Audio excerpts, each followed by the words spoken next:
Mark Burley was opposing Barry Zito tonight in this ball game, and Burley came in with a 9-2 record, but more recently, in fact, he was 8-1 in his last 12 starts, and it's kind of remarkable, in fact, that he didn't get invited as one of the pitchers for the American League in the All-Star game.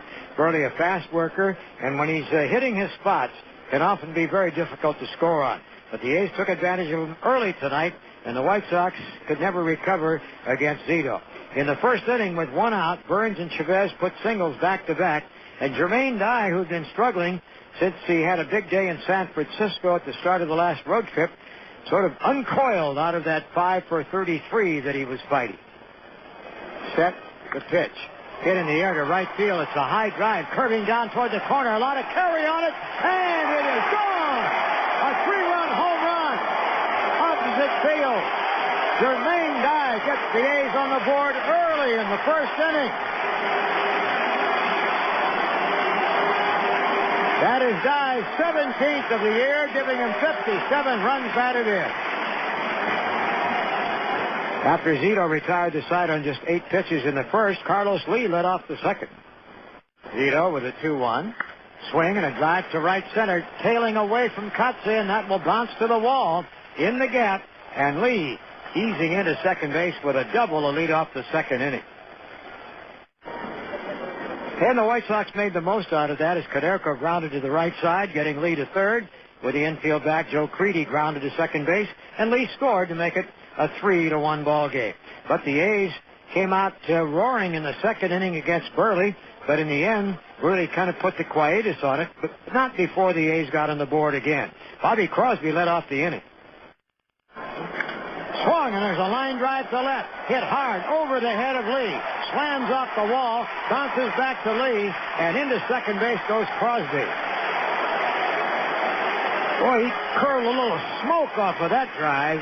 It got to the wall in no time. Then Damian Miller drew a base on balls to put runners at first and second. Marco Scudero was back in the lineup tonight after getting a rare day off last night, and he brought with him an 8-game hitting streak.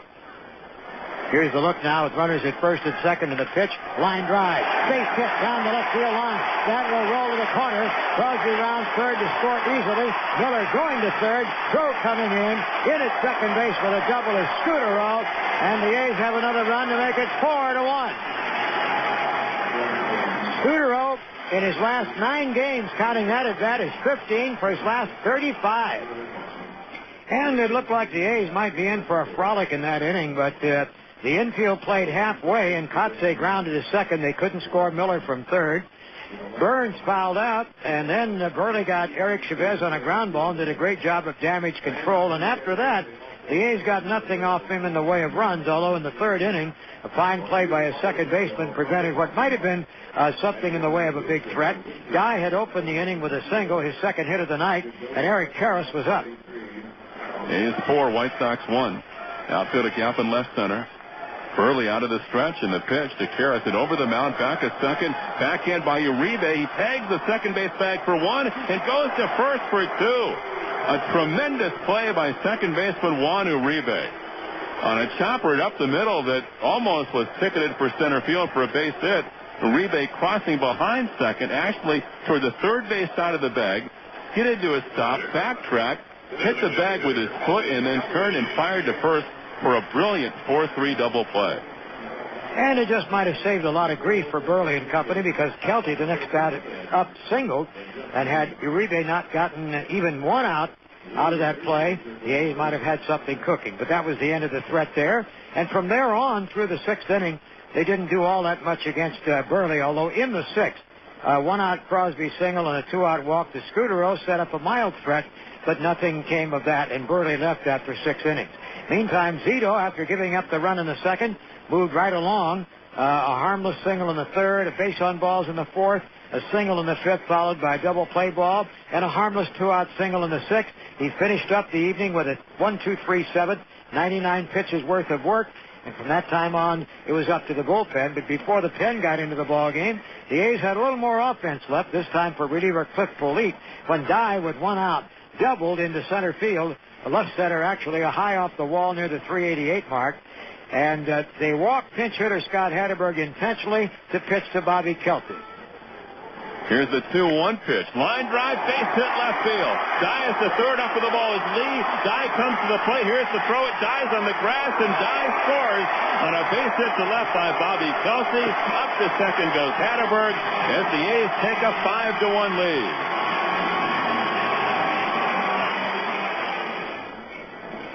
When the A's went to their bullpen in the 8th inning, it was Rincon and Dukeshire, and between them they achieved the 3 outs. There was a single thrown in, and that was it by pinch hitter Ross Glode.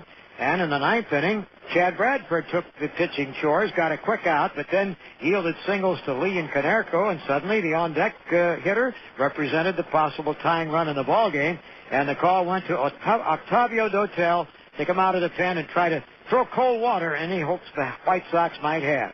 Well, he did so by striking out Preedy, and then the rookie Borchard was the only man between him and the finish line.